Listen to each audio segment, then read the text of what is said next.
à quelle heure demain? Je crois que c'est à 11 h. Ok. Mais c'est quoi ce truc? C'est un tutorat privé? Non, c'est quelqu'un qui va nous aider à développer le projet. Bon, de toute façon, on se doute bien que tu vas pas nous faire rencontrer ta grand-mère. Hein. Alors toi, tu vas te calmer direct. Tu vas pas rencontrer ma grand-mère, tout simplement. C'est quelqu'un en fait qui va nous aider à développer tout ça au niveau visuel. C'est Martial qui me l'a présenté. Enfin, interdiction d'être en retard, les garçons. Ah mais on n'est jamais en retard, c'est jamais arrivé. Au début, on est sérieux. Super, Ah, t'as la vu ça un peu quand confiance, même. hein. C'est fou ça. Donc avant de vous dire un peu plus sur ce mot horrible anglais qui fait référence, enfin qui fait ultra marketing, je vais peut-être vous dire qu'est-ce qui m'a amené à moi à m'intéresser à ce sujet-là. Donc moi j'ai un parcours très tradi, bureaucrate, on peut pas faire pire. Je suis directrice d'hôpital à l'origine et j'ai pris un premier poste de DRH, mais vraiment j'ai fait que de la restructuration pendant 4 ans, du reclassement d'agents, des trucs qui sur le plan humain avaient un impact vraiment compliqué à gérer. Et du coup, ça m'a beaucoup questionnée sur quelle était ma valeur ajoutée dans le système, qu'est-ce que j'apportais à l'hôpital et au système de santé dans ce contexte-là, en appliquant des restructurations qui pouvaient peut-être se comprendre sur le papier, mais qui, quand elles étaient conduites avec les acteurs et avec les patients, avec les aidants concernés, avec les professionnels de terrain, perdaient complètement leur sens. Donc à l'époque, j'avais jamais entendu parler du design thinking. Juste, je me disais, j'ai l'impression que j'ai une valeur enlevée au système. Je suis censée être directrice d'hosto, avoir une valeur ajoutée. Et en fait, j'ai une valeur enlevée. Du coup, je me suis dit, je vais quitter l'hosto. Faut que j'apprenne d'autres trucs, faut que j'apprenne d'autres manières de faire, des manières d'agir qui soient moins descendantes, moins sachantes, parce que je voyais bien que mon expertise, en fait, elle collait pas avec les besoins des gens sur le terrain. Et donc, du coup, je me suis dit, je vais aller apprendre. Donc, j'ai eu un parcours un peu en France et à l'étranger. Je me suis intéressée beaucoup au sujet de l'innovation publique, c'est-à-dire comment on arrive à résoudre des problèmes complexes, des problèmes qui nous résistent, en co-concevant des solutions avec les gens qui sont concernés, ce qu'on dit les usagers, les gens concernés par les usages. Donc, nous, dans la santé, c'est les patients, c'est les aidants, c'est aussi les professionnels de première ligne. Et du coup, je me suis spécialisée dans une discipline qui outille ça, qui est à l'origine le design de service, qui est une vraie discipline, et à sa version un peu vulgarisée, dont on entend un petit peu plus parler, qui est le design thinking. Voilà. Donc on ne peut pas, ni vous ni moi, on ne peut pas devenir designer, sauf si on a envie de refaire 5 années d'études. Par contre, on peut tous devenir design thinker, c'est-à-dire s'intéresser au design dans une version un peu vulgarisée, un peu accessible, et qui peut transformer notre pratique au quotidien. Mais dit comme ça fait un peu abstrait, vous vous dites, ouais, bon, ok, et qu'on... ça promet, ça vend du rêve. Si vous avez travaillé dans le système de santé, vous vous dites, s'il y avait une baguette magique, depuis le temps, on l'aurait trouvée. Je vous donne un exemple. Moi, je l'ai fait aux États-Unis avec un système de santé qui s'appelle Kaiser Permanente. Et en suivant les patients tous les jours, donc ça voulait dire, par exemple, aller chez eux à 7 h du matin et leur dire, est-ce que je peux passer la journée avec vous? Vous suivre dans tous vos trucs, le supermarché, machin, etc. En France, on aurait dit, on ne te paye pas à faire ça, en fait, c'est de la perte de temps. Et donc là, le but de l'idéation, le but de l'empathie, c'est de faire de la connexion émotionnelle avec les usagers. C'est les prendre dans une manière holistique. Quand vous suivez le patient au supermarché, vous ne pouvez pas juste dire « Ah, lui, c'est un patient survivant de telle métastase, machin, etc. » Non, c'est Paul machin, avec son chien, avec sa belle-sœur, avec son fils qui appelle parce qu'il a un problème d'argent, etc. Vous le prenez de manière holistique, dans tous ses besoins. La phase de problématique, c'est arriver à trouver un bout attaquable à l'échelle individuelle. La phase idéation, c'est la génération de nouvelles idées. Et dans le contexte actuel, on dit « ouais, c'est bien, sky is the limit », mais vu le degré de contrainte qu'on a dans le système de santé, est-ce qu'on ne vend pas aux gens des trucs qu'on ne peut pas faire, en fait, dans les phases d'idéation? Et en fait, non. Parce qu'en fait, le système, il est tellement aride aujourd'hui, il y a tellement plus d'imagination, tellement plus de créativité, tellement plus d'envie, qu'en fait, on ne peut pas faire l'économie de vrais temps de créativité et de vrais sky is the limit, justement. Parce qu'en fait, souvent, même les idées les plus ambitieuses, il y a des débuts de commencement très frugaux. C'est pour ça qu'il y a un mouvement qui s'appelle l'innovation frugale. Et on peut toujours trouver un tout début de commencement qui est accessible à petite échelle et qui va redonner confiance.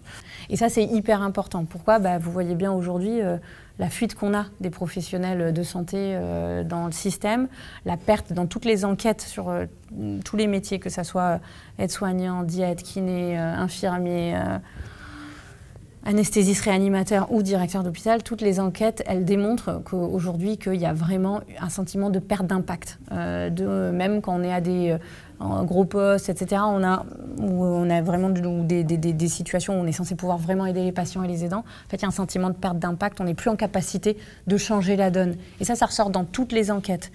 Et le design, c'est une manière de travailler qui transforme réellement ce sentiment d'impuissance, parce que vous vous reconnectez au terrain, qu'aujourd'hui, on est dans des organisations de plus en plus grandes qui se sont déconnectées du terrain, et parce que vous faites avec. Et du coup, ça redonne une envie, une capacité à agir qui aujourd'hui vaut de l'or dans le système de santé parce que c'est ce dont on manque. Voilà. Mais aujourd'hui, le design, vous le retrouvez intégré dans la majorité des champions anglo-saxons.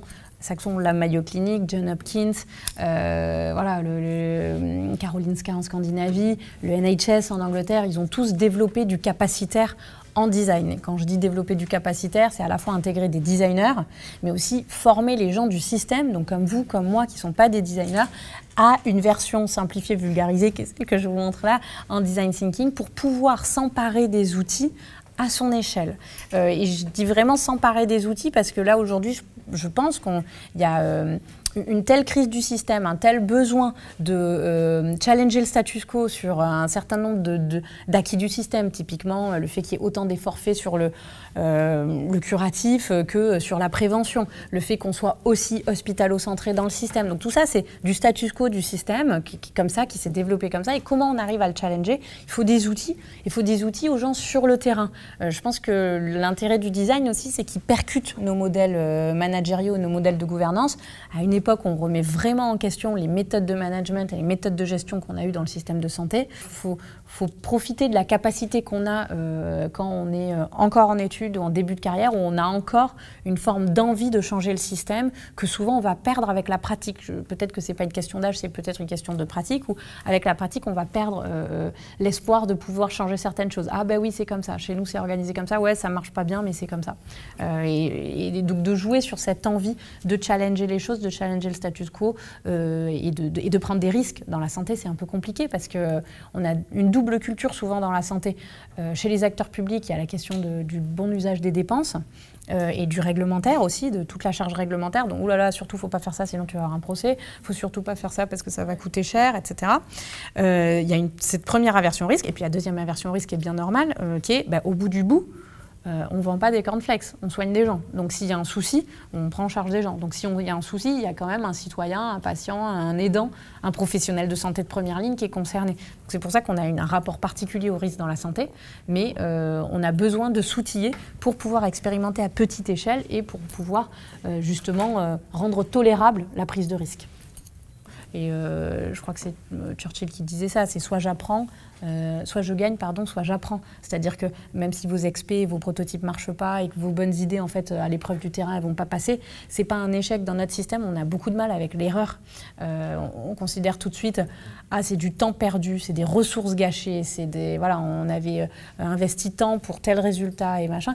Mais non, en fait, parce qu'à chaque expérimentation, on apprend, vous savez un peu les théories sur les organisations apprenantes, il faut renforcer la capacité de nos organisations à être apprenantes, à être en capacité à générer de la curiosité, de l'inspiration, de l'expérimentation, du test, et apprendre de ça.